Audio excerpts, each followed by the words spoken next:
हम जाट जो हैं, हम जाट अपने जाटों के विरोधी हैं और कोई भी हमारा विरोधी नहीं है। अगर मोदी अगर जाट विरोधी होता तो सत्यपाल मलिक को 4-4 स्टेट का गवर्नर नहीं बनाता, वाइस प्रेसिडेंट नहीं बनाता, और हमारे धनखड़ साहब को, जगदीप धनखड़ एक लॉयर ही थे, सिंपल, कोई ग्राउंडिंग नहीं, उनको उठा करके, कितना सेंसिटिव पोस्ट है बंगाल की आज के अंदर सबसे ज़्यादा, अगर जो, क्योंकि आपको ही पता है कोई भारत के कॉन्स्टिट्यूशन के तहत बंगाल के अंदर कुछ भी गवर्नमेंट नहीं चल रही, वो उसके अपना एक तरीके से चल रही है। वहाँ पे एक बहुत ही अच्छा एडमिनिस्ट्रेटर चाहिए था उनको, ठीक है, उनको धनखड़ साहब को सम्मान दिया गया, उनको वहाँ पे बिठाया गया, वहाँ से उठा करके 2nd नंबर की कॉन्स्टिट्यूशनल पोस्ट पे बिठा दिया। तो ये उनकी कोई ऐसा नहीं था कि उनको डिजर्व करते थे या उनको मेरिट थी उनके पास में इतनी बड़ी। क्या कहेंगे सत्यपाल मलिक जी, इस दुनिया में नहीं रहे, भगवान से दुआ करेंगे पहले तो उनकी आत्मा को शांति दे, लेकिन सवाल उठ रहे हैं कि भाई जो राजकीय सम्मान उनको मिलना चाहिए था वो मोदी ने नहीं दिया उनको। सबसे पहले मैं दिवंगत आत्मा को के प्रति अपनी श्रद्धांजलि दूंगा और परमात्मा उनको जो ना सुख और आगे आने वाले टाइम अपनी गोद में रखे, उनको प्यार दे। और जहाँ तक बात है कि उनकी मौत के बाद में जो इशू उठ रहा है, ख़ास करके जाट कम्युनिटी से उठ रहा है कि भाई उनको जो सम्मान मिलना चाहिए था वो सम्मान नहीं मिल पाया, तो उसके लिए सबसे पहले सवाल उठाने से पहले हमें जो है ना, हमेशा जो कोई किसी भी सवाल को उठाएं, सवाल उठाने से पहले मुझे अपनी गिरेबान में झांकना चाहिए कि मैं सवाल क्या कर रहा हूँ, ठीक है। अब बीजेपी के कोई बड़े नेता नहीं आए, सरकार की तरफ से कुछ उनको जो है वहाँ पे उनकी क्रिया में नहीं आए, वे दाह संस्कार पे नहीं आए, तो हमें ये देखना पड़ेगा कहीं कमी हमारी ही तो नहीं है उसमें, क्योंकि मैं जाट समाज से आता हूँ, दादा छोटू राम के परिवार से आता हूँ। दादा छोटू राम एक चीज़ कह के गए थे और वो एक ही सूत्र थे उनके, जो है ना 3 बातें मेन उन्होंने कही कि रे बावड़ो, बोलना सीख लो, दुश्मन को पहचानना सीख लो, और तीसरी उन्होंने बहुत बड़ी एक बात कही थी उस टाइम पे ब्रिटिश राज के अंतर्गत कि सत्ता में रह के ही आप अपनी कौम का फायदा उठा सकते हो, कुछ फायदा कर सकते हो। सत्ता में रहोगे तभी तो कुछ फायदा कर सकते हो, अगर आप उनके साथ लड़ते रहोगे तो जो है ना कहाँ से रह। आज के दिन मेरे लिए बहुत दुख की पीड़ा का विषय है कि भारतीय जनता पार्टी जो इतने सालों से 10-11 साल से अभी जो सत्ता के अंदर है, इस 2024 के इलेक्शन में बिल्कुल ही खत्म है। हमारे पास में एक भी जाट नेता ऐसा नहीं है केंद्र के अंदर जिसको कि मिनिस्टर बना दिया जाए। सबको हमने, किसने हराया उनको, क्यों नहीं मेंबर ऑफ पार्लियामेंट बनने दिया, हमने हराया उनको, जो मंत्री बन सकते थे। यूपी से डॉक्टर बाल्याण थे, मंत्री बनते, लेकिन हमने हरा दिया, ठीक है। तो अब इसके पीछे आप क्रोनोलॉजी में जाइए। मैं उस नज़र से देखता हूँ, मुझे भी पीड़ा, मेरे लिए बहुत पीड़ा का सबब है ये। मुझे कोई, मैं खुशी नहीं हो रही ये बात कहते हुए, लेकिन मैं हमेशा अपने अंदर झांक के देखता हूँ कि ये बात है तो क्या मेरे अंदर कोई कमी नहीं है? क्या दादा छोटू राम की बातों को हमने सुना? हम जो हैं, हमारे अंदर एक पिछले काफ़ी दिनों से आप देखो कि हमारे अंदर बड़बोलापन बहुत हो गया है। बड़बोलापन इस हद तक हो गया है, जैसे अब सत्यपाल मलिक जी को देख लीजिए कि 90s के बाद में ना वो मेंबर ऑफ पार्लियामेंट रहे, ना वो जो है ना कहीं किसी भी ऐसे सोशल प्लेटफॉर्म पर भी बहुत बड़ा कोई काम कर रहे हैं, सामाजिक तरीके, सोशल तरीके, टोटल कहीं पे भी दिखाई नहीं दे रहे थे। एमएलए रहे, पहले 2 बार राज्यसभा के सांसद रहे, 1 बार सांसद रहे, उसके बाद में उनका कोई कहीं पे भी गायब थे टोटली। ये भारतीय जनता पार्टी ने उनको सम्मान दिया कि दुनिया की सबसे बड़ी पॉलिटिकल पार्टी है, उसके अंदर उसको उपाध्यक्ष पद पे बिठाया। कितना बड़ा सम्मान था। और उसके बाद में लगातार एक यहां से छोड़ा वहां, वहां से छोड़ा वहां, 4 स्टेटों का गवर्नर उनको रखा। एक टाइम पे तो ऐसा था उनके 2-2 स्टेट का गवर्नरशिप दे रखी, तो बहुत बड़ी जिम्मेदारी, क्योंकि कॉन्स्टिट्यूशनल पोस्ट में पॉलिटिकल अपॉइंटेड पोस्ट है, वहाँ पे उन लोगों को लगाया जाए जिनको सबसे ज़्यादा विश्वास आपको है, ट्रस्टेड लोगों को। इसका मतलब था कि बीजेपी को, मोदी जी को सत्यपाल जी पे बहुत ज़्यादा विश्वास था, बहुत ज़्यादा विश्वास था। तब जाके JNK के जैसे, जम्मू कश्मीर जैसे स्टेट का उन्होंने उनको गवर्नर अपॉइंट किया, जो कि बहुत सेंसिटिव है। अब उन्होंने ये सारे स्टेटों का गवर्नर रहते उस टाइम पे कोई भी ऐसा इशू नहीं उठाया कि भी कुछ गलत है, कुछ गड़बड़ है, कुछ नहीं। पूरा ही वॉज इंजॉइंग पूरी की पूरी पोस्टों को, एक से एक बात एक। अब उसके बाद में जब उनको फर्दर गवर्नरशिप नहीं दी गई, और सुनने में तो ये भी आया है कि वो वाइस प्रेसिडेंट धनखड़ के बजाय वाइस प्रेसिडेंट बनना चाहते थे, जो कि उनको डिनाई कर दिया गया। तो यहां पे आकर के वो एकदम से उन्होंने यू टर्न लिया। उसके बाद में किसानों के साथ में जहां जहां इन्होंने मेरे करप्शन मैंने को उठाया, ये सारे मुद्दे उसके बाद में। जब तक ये गवर्नर रहे, हम तब तो कहते कि उन्होंने बहुत बड़ा त्याग किया, सेक्रीफाइस किया, कहता मैं इस्तीफा जेब में लेकर घूमता था। तो भैया, अगर आपको गवर्नरशिप होते हुए वहाँ पर अगर जम्मू एंड कश्मीर में ही अगर आपको लग रहा था करप्शन है ये, और उन्होंने जो स्टेटमेंट दी बाद में, स्टेटमेंट भी किसको दी इन्होंने, अपना इंटरव्यू जो दिया, पॉडकास्ट जो दिया, सबसे पहले दिया ना वायर चैनल पे, करण थापर, जो कि अल्ट्रा कम्युनिस्ट है। दूसरा इन्होंने इंटरव्यू दिया इसी पॉइंट के ऊपर कपिल सिब्बल को। आपको पता कपिल सिब्बल क्या है, कभी भी किसी भी देशभक्त आदमी के, किसी देशभक्ति के इशू के साथ में नहीं खड़ा मिलेगा, हमेशा एंटी नेशनल लोगों के साथ में वो रिप्रेजेंट करते हैं। तीसरा इन्होंने दिया राहुल गांधी की जिंदगी में, और पहला पॉडकास्ट है वो राहुल गांधी को इन्होंने पॉडकास्ट दिया, जिस आदमी ने तेरे को इतना टॉप में बैठाया। चलो इंटरव्यू दो, कोई दिक्कत नहीं, पर उसके कंटेंट्स क्या है फिर, जो अपेरेंटली करण थापर के वायर के उनके इंटरव्यू को आप पढ़ना। मैं कुछ एक भी चीज इधर से उधर नहीं करूंगा, मैं तो आपको ये बता रहा हूं जो कि ये कोई भी चीज मैंने अभी तक ऐसे नहीं बोली है जो कि सब नहीं जानते हैं। मैं तो उनकी क्रोनोलॉजी को इंटरकनेक्ट कर रहा हूं।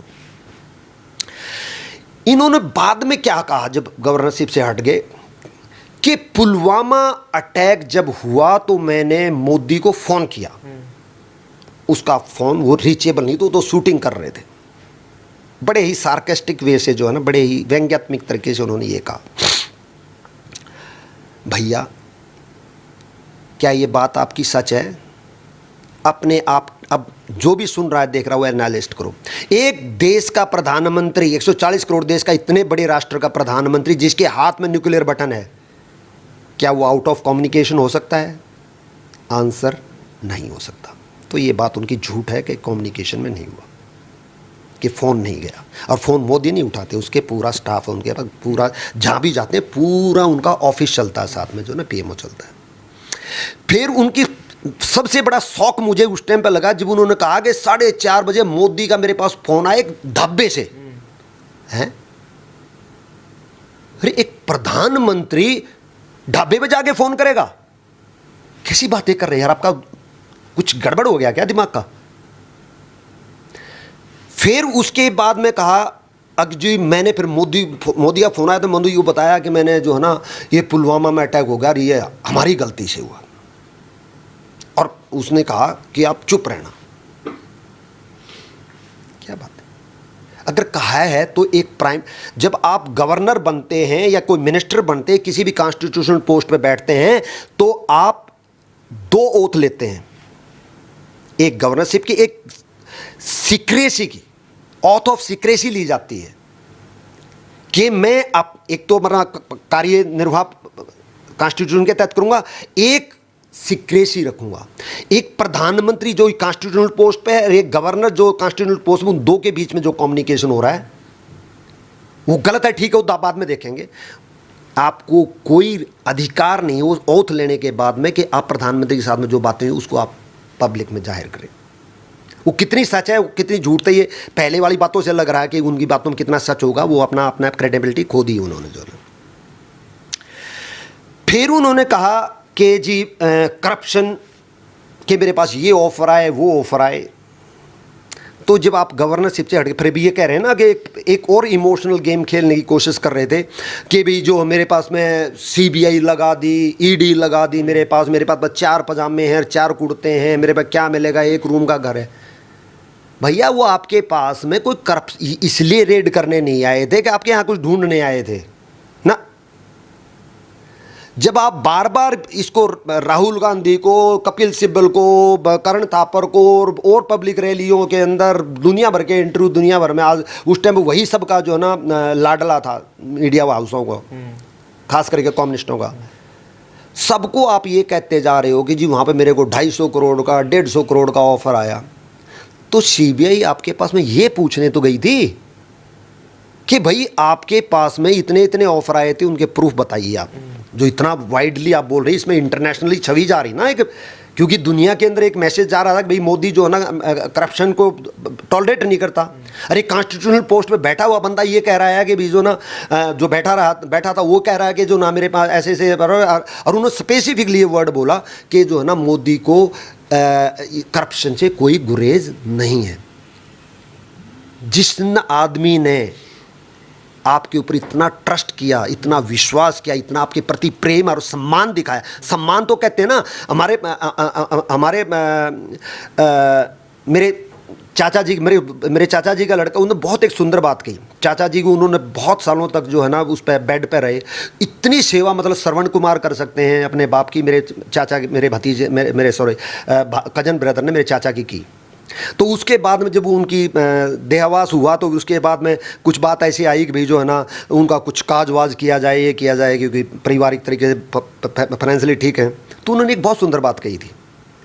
बोलता भाई मैंने ज़िंदगी में अपने बाप को जो मैं दे सकता था मैंने दिया, अब उसके बाद में क्या मतलब बनता है, ये मेरे को अंदर तक गए। वो यहाँ पर रेलिवेंट है कि जब सत्यपाल जी अपने जीवन में थे, जो 20-25 साल से बिल्कुल अज्ञातवास में थे, कोई नहीं पूछता था उनको, उठा करके वाइस प्रेसिडेंट बीजेपी का बनाया गया, हिंदुस्तान वर्ल्ड की सबसे बड़ी पॉलिटिकल पार्टी का, और 4 स्टेटों का गवर्नर, एक टाइम पे 2-2 स्टेटों का गवर्नर बनाते हुए जीवन काल में आपको इतना सम्मान दिया। और आपने क्या कह दिया, आपने जो पाकिस्तान की स्टेटमेंट थी कि पुलवामा जो ना इंडिया का अपना ही करवाया हुआ है, आपने क्या कह दिया कि मोदी ने सरकार लेकिन करवाया। मरने के बाद तो सम्मान देना चाहिए था। लोग कह रहे हैं कि मुलायम सिंह यादव से तो बुरे नहीं थे। एक मिनट उन्होंने क्या कहा कि ये मोदी ने करवाया। तो जो पाकिस्तान जो बोल रहा है वहां पे आपकी स्टेटमेंटें पढ़ी जा रही हैं वहाँ की पार्लियामेंट के अंदर कि वहाँ का गवर्नर बोल रहा है कि इंडिया ने करवाया है। इंटरनेशनल उसके अंदर प्लेटफॉर्म के हमारी छवि क्या होगी कि हम खुद ही हम वर्ल्ड के अंदर फिर हम क्या जाके बोलेंगे कि पाकिस्तान टेररिज्म फैला रहा है, पाकिस्तान टेररिज्म फैला रहा है। वो तो कहेंगे आपका गवर्नर तो ये बोल रहा है कि आपने खुद करवाया है ये।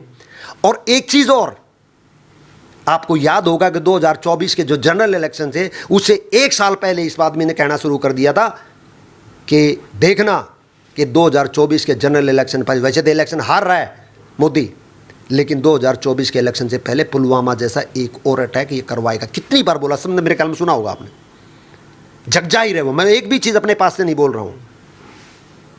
क्या ये देश के हक में है?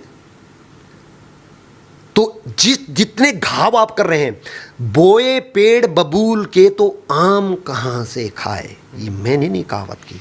अरे ये कहावतें ऐसे नहीं बन जाती, सदियों सदियों से एक्सपीरियंस के बेस पर कोई कहावत बनती है। अगर आप बबूल के पेड़ बोओगे, बीज बोओगे, तो भैया आम नहीं लगेंगे। और ये हमारी जो ये एक्सपेक्ट कर रहे हैं, जो भी आदमी स्टेटमेंट दे रहा है कि सम्मान नहीं दिया, सबसे पहले अपनी गिरबान में झांके। और ये मेरे लिए बहुत पीड़ा का सबब है कि हमारा जो बड़बोलापन जो है ना, उसके कारण से हमारी कम्युनिटी में आगे अब उसमें और एक दुर्भाग्य एपिसोड भी और नया हो गया कि धनखड़ साहब कितने सालों से कुछ ना एमएलए थे ना एमपी थे, एक सिंपल एक वकील थे, कोई उनकी राजस्थान के अंदर फॉलोअप नहीं, जाट समाज में कोई इतनी पैठ भी नहीं थी। लेकिन इसलिए कि जाट समाज को जो कोई रिप्रेजेंटेशन, क्योंकि हम तो एमपी तो किसी अच्छे नेता को तो जीत के भेजते नहीं ऊपर। हरियाणा में कहते हैं Jat chief minister, Jat chief minister, भैया कैप्टन अभिमन्यु एक डिजर्विंग कैंडिडेट था, आपने उसको लगातार पेल दिया, घर तक उनका जला दिया गया था हाँ, उसका घर जला दिया था और उसको लगातार आपने हरा दिया। ओपी धनखड़ जो बीजेपी का प्रधान था हरियाणा से, जो बन सकता था, उसको हरा दिया। आप एमएलए एमपी तो आप जिता नहीं रहे, उनको तो बीजेपी वालों को हरा रहे हो, और फिर काउंट करते हैं कि हमारे सेंटर में या उधर विधानसभा के अंदर हमारे मिनिस्टर कितने हैं। फिर बोला जाता है कि बीजेपी जाट विरोधी पार्टी है। दैट्स वाई, वही तो मैं कह रहा हूं, हम जाट जो हैं, हम जाट अपने जाटों के विरोधी हैं और कोई भी हमारा विरोधी नहीं है। अगर मोदी अगर जाट विरोधी होता तो सत्यपाल मलिक को 4-4 स्टेट का गवर्नर नहीं बनाता, वाइस प्रेसिडेंट नहीं बनाता, और हमारे धनखड़ साहब को, जगदीप धनखड़ एक लॉयर ही थे, सिंपल, कोई ग्राउंडिंग नहीं, उनको उठा करके, कितना सेंसिटिव पोस्ट है बंगाल की आज के अंदर सबसे ज़्यादा, अगर जो, क्योंकि आपको ही पता है, कोई भारत के कॉन्स्टिट्यूशन के तहत बंगाल के अंदर कुछ भी गवर्नमेंट नहीं चल रही, वो उसके अपना एक तरीके से चल रही है। वहाँ पे एक बहुत ही अच्छा एडमिनिस्ट्रेटर चाहिए था उनको, ठीक है, उनको धनखड़ साहब को सम्मान दिया गया, उनको वहाँ पे बिठाया गया, वहाँ से उठा करके 2nd नंबर की कॉन्स्टिट्यूशनल पोस्ट पे बिठा दिया। तो ये उनकी कोई ऐसा नहीं था कि उनको डिजर्व करते थे या उनको मेरिट थी उनके पास में इतनी बड़ी कि वो अपने लेवल वाइस प्रेसिडेंट। ये तो बीजेपी का कैंडिडेट था, सूर्य एनडीए, सारे के सारे एनडीए वाले। कहने का मतलब है कि वो मोदी विरोधी हो गए थे, इसलिए वो सम्मान नहीं मिला। एक मिनट, वहीं पे आ रहा हूं मैं पूरा। अब धनखड़ साहब ने क्या किया, ये बहुत बड़ी पीड़ा का सबब है मेरे लिए, बहुत पीड़ा का सबब है। वहां पे बैठाने के बाद में आप सरेआम एक कनक्लेव के अंदर, बड़े ऑडिटोरियम के अंदर, शिवराज जी चौहान, कृषि मंत्री भारत सरकार, जो स्टेज पे बैठे हुए हैं, वहां पे भाषण देते देते आप एक तरफ उनकी तरफ मुड़ते हैं और क्या कहते हैं कि कृषि मंत्री जी, मैं भारत की कॉन्स्टिट्यूशनल 2nd नंबर की पोस्ट पे हूं। क्या कहना चाह रहा है वो कि मोदी तू मेरे से नीचे, मैं दूसरे प्रधानमंत्री, और मैं, और फिर राष्ट्रपति, और फिर उसके बाद मैं। वहां पे एक हिट मारा, चलो वो कॉन्स्टिट्यूशनल, लेकिन ऐसा बोलने की क्या जरूरत, सब जानते हैं दूसरी पोस्ट पे हूं मैं। आप मुझे अभी जवाब दीजिए कि मेरा किसान आंदोलित क्यों है, क्या उनको कोई प्रॉमिस किया गया था, प्रॉमिस किया गया था तो पूरे क्यों नहीं किए, अभी जवाब दीजिए। ये कॉन्स्टिट्यूशन पे बैठे हुए आदमी की शोभा नहीं देता। अगर आप कॉन्स्टिट्यूशन पोस्ट बैठे, वो और वो ऐसा कोई छोटा मोटा आदमी नहीं है, उसकी एक इज्जत है। 4 बार का सीएम मध्य प्रदेश जैसे इतने बड़े स्टेट के, और स्टेट पे ये नहीं कि किसी की मेहरबानी से सीएम थे। पिछले जो इलेक्शन थे स्वीप किए इन्होंने लीडरशिप में, सिर्फ अकेले उस बंदे की लीडरशिप में। तो उनका अपना एक डेमोक्रेसी के अंदर जो धरातल लेवल के ऊपर, वो उस आदमी का इतना वजूद था मध्य प्रदेश में। लोग रोए थे जब उनको सीएम नहीं बनाया गया था, तो देखा था ना, तो इतना वो लोग प्रेम करते, इसका मतलब उस बंदे में कुछ है ना।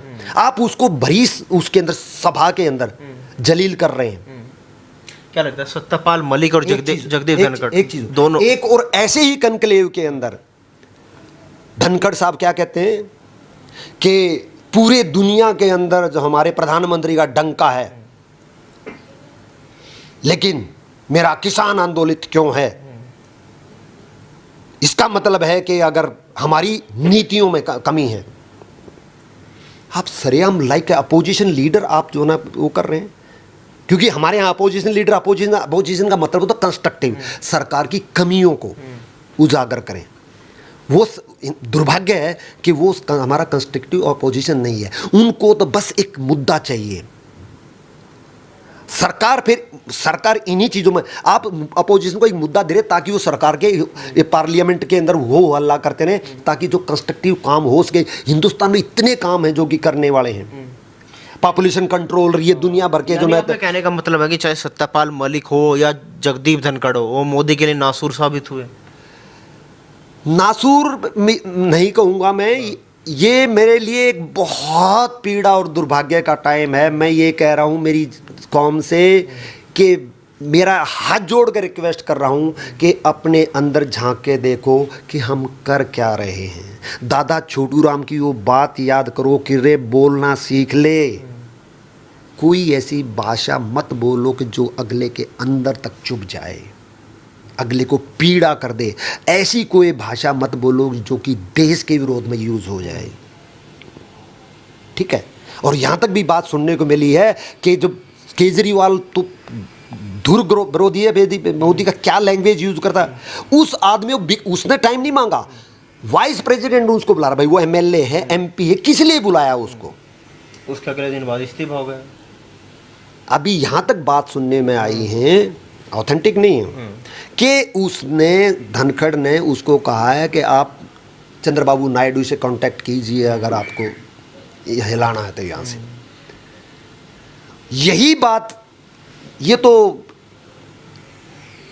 धुमुआ सांप है केजरीवाल, तो इसने ये बात इवन जो है ना बीजेपी को लीक की है कि मेरे को ये हुआ। तो एक आदमी जो सरकार को, जिस आदमी ने तुम्हें जो ना इतनी दुनिया में जब तक ये हिंदुस्तान रहेगा तब तक नाम रहेगा कि कोई ऐसा जगदीप धनखड़ नाम का कोई इंसान जो है वाइस प्रेसिडेंट हिंदुस्तान का रहा है। नया घर, प्रधानमंत्री मोदी उसी पुराने घर में है, लेकिन इनको जो है जो नया अभी पार्लियामेंट बनी उसके साथ में जो नया घर बना है वाइस प्रेसिडेंट, उनको वो घर दिया गया था। एक आखिरी सवाल, अब लगातार एक खबर चल रही है, तो ये जो सम्मान जो दिया था, आप कैसे कह सकते हो कि जाटों के खिलाफ? तो जाटों को सम्मान, भरपूर सम्मान दिया, भरपूर प्यार दिया है, लेकिन अब हमें देखना है कि हमने क्या दिया वापस में।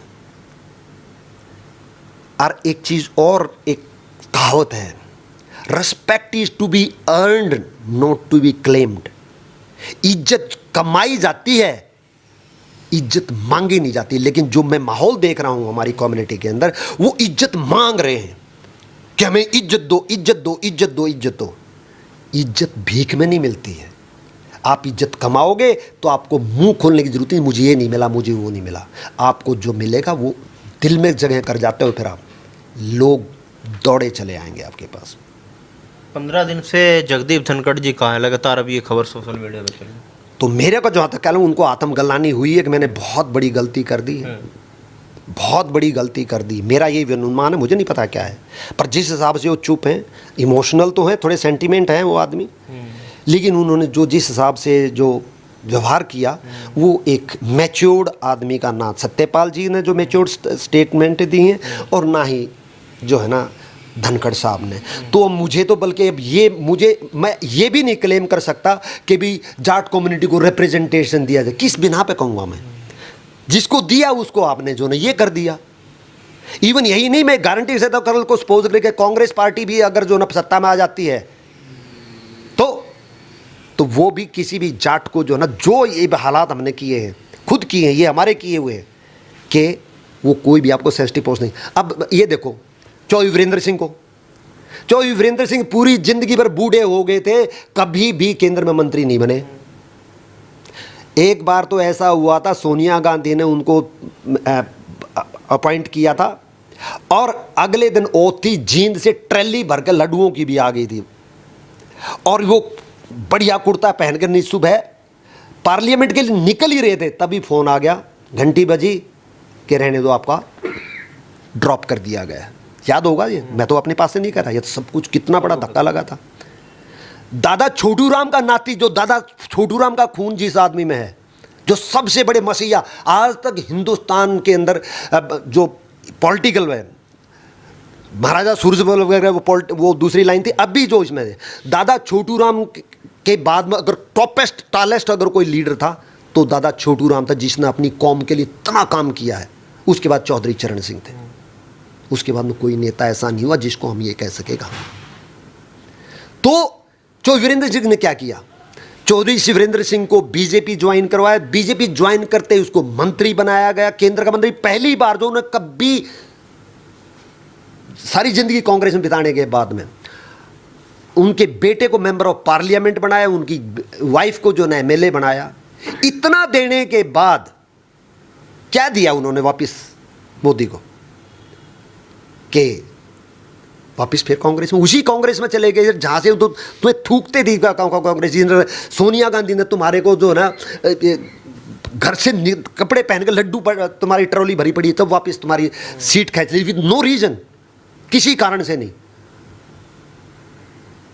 बेटे को मेंबर ऑफ पार्लियामेंट बना दिया, वो कर दिया। उसके बाद में कहते हैं कि किसानों के रास्ते में कांटे दबो रहे, कांटे दबो रहे। कैसी बात है। तो क्यों हमारे को, मेरा सवाल है, ये पीड़ा के साथ कह रहा हूं, क्यों बीजेपी किसी भी जाट को जो है एक सेंसिटिव पोस्ट पे है उस बैठाए? और मैं गारंटी के साथ कहता हूं किसी भी पोस्ट पे इवन कोई भी दूसरी सरकार आ जाएगी नहीं बैठाएगी। किस कारण से? सिर्फ हमारी इस इमेच्योर हरकतों के कारण से।